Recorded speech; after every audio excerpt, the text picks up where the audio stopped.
สำหรับคลิปนี้ไว้สิพาทุกคนไปเบิ่งคลิปที่ไว้ภาคภูมิใจแล้วก็มีความสุขที่สุดอันก็คือคลิปที่ไว้มอบของขวัญให้พ่อกับแม่เนาะสำหรับคลิปนี้หันเป็นคลิปที่แบบว่าไว้เบิ่งยามใดก็แบบยิ้มตลอดคลิปเบิ่งคลิปที่แบบภูมิใจแล้วก็มีความสุขอีหลีอีหลอเนาะคลิปนั้นไว้ได้มอบของขวัญให้พ่อกับแม่ในช่วงปีใหม่เนาะ ไว้ได้เอาเงินใส่กล่องของขวัญแล้วมันจะมีอยู่2กล่องแต่หลังจากนั้นไว้ก็ให้เพิ่นเปิดเบิ่งเองหั่นนะแบบเซอร์ไพรส์เอาถ่ายรูปอาที่ของขวัญแล้วบ่ละจังสิเอาอันนั้น เปิดเบิ่งติ ใช่ล่ะกดสไลด์ระบาย เปิดก็บ่เป็น เปิดทางนี้ โอ้โหใช่เอาอันนี้เฮ้ยเจ้าตัวนี้นี่ เบิ่งติเปิดหาติ ไปเปิดพ่อก็เปิดเอาได้คุณท่านคุณของขวัญเอานี่มั้ย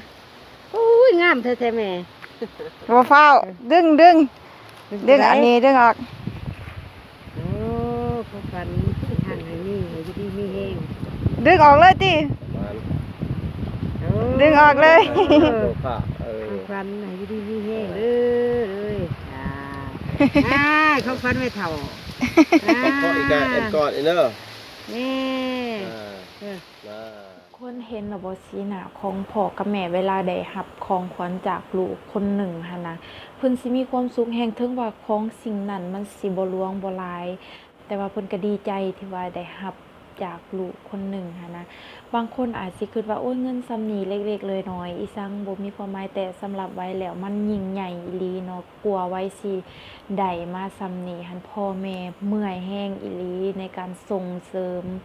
ให้เฮาร่ำเรียนศึกษาแบบสิเว้ามานี่จนน้ำตาสิไหลพุ่นแหละความแบบพ่อแม่ทุ่มเทให้เฮามาได้ส่ำนี้เนาะ แต่ว่าไว้ก็ดีใจอีหลีที่ว่าได้มอบสิ่งดีๆให้กับพ่อแม่ถึงว่ามันสิเป็นเงินเล็กๆน้อยๆนะแต่ว่าก็ดีใจเนาะ